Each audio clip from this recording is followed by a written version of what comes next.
Hello everyone. Let's begin with lesson 5. Already recorded it once, but I don't know what happened with my Streamlabs and the audio was not getting recorded. So here I am creating it again. So the lesson 5 is creating blueprints with classes and objects. Here we are going to see how different game objects or default objects or classes work. And let's start by creating our scene. So let's go to scene, lesson 5, and examples. Am I calling it examples or example? I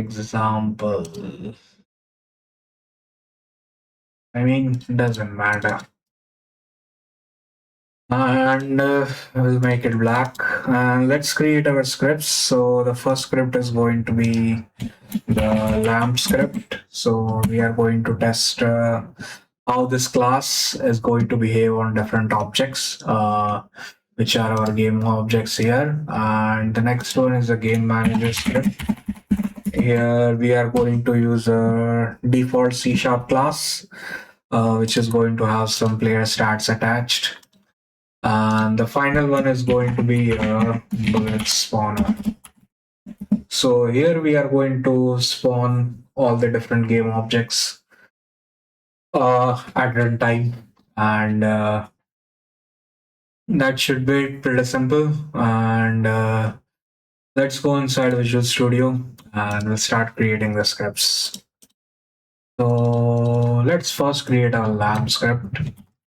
So we'll put it inside the correct namespace, lesson 5 examples. And in our lamp, we just have a serialized field for private color, the lamp color, and serialize. Open the wrong script. So let's put the namespace and inside our let's just delete everything. So we are going to have a color, so private color, and I'll just call it lamp color. Serialized field, private boolean is on, and inside our start we are going to toggle the light. So for toggling, toggle light,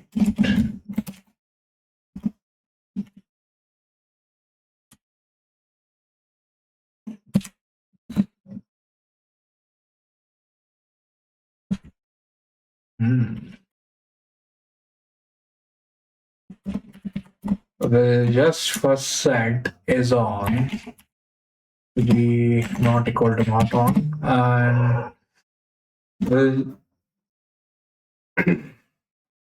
just use a debug log. So if it's on, then we'll debug log the lamp is now on with color, and the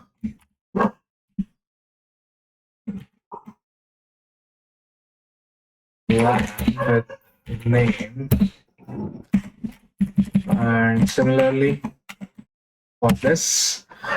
And inside our game manager, we are going to create a standard C# class, and let's create a public class, and we'll just call it player stats.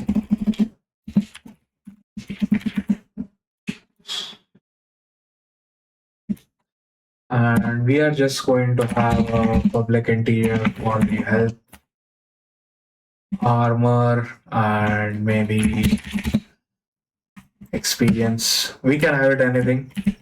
And to set it up inside the inspector, we'll need to make it serializable.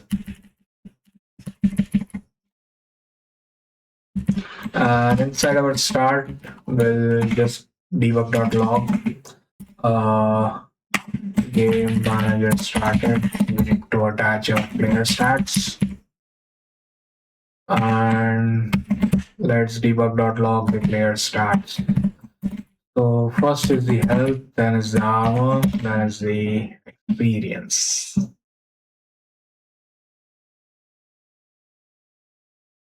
Hmm. Hmm. So that was it for the player stats. So here we created a class player stats, and that's a class. And here we created the object similar to a lamp, where we are going to create the game object. And in a bullet spawner, we are going to spawn the game objects pattern. So what game objects are we going to spawn? The bullet prefab, bullet count, bullet radius, and it automatically created it for us as I already did before, maybe remember.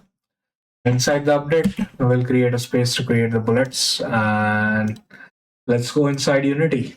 So everything's already created. Let's first test our first script, which is the lamp. So we'll need to create two lamps to test it, and we'll see if both of the lamps work correctly or not. So first one is turned on, second one is turned off, and they are going to be inverted. So the lamp one is going to be turned off, and the lamp 2 is going to be turned on with the green color. Lamp 1 is now off, and the lamp 2, the lamp with the name lamp 2 is now on. And similarly, we are going to have the game manager. And when we attach the game manager, we can start the stats. And similarly, when we hit play, it is going to log us the stats. So the player stats is health, armor, and experience. And finally, we are going to need for the bullet.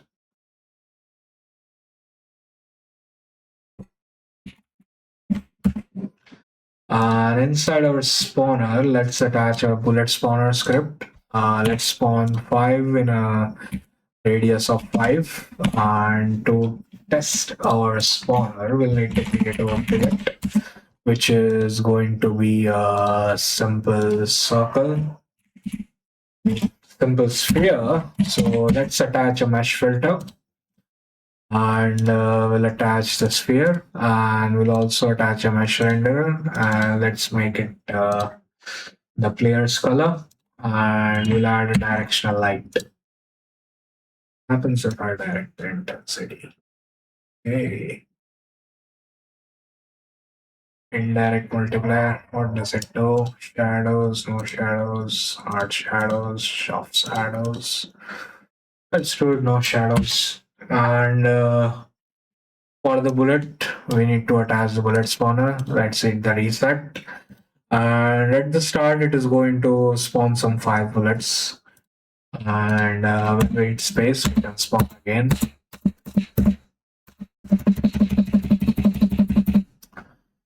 So that's it for the examples for this lesson. And in the next part, we'll start by creating a mini project.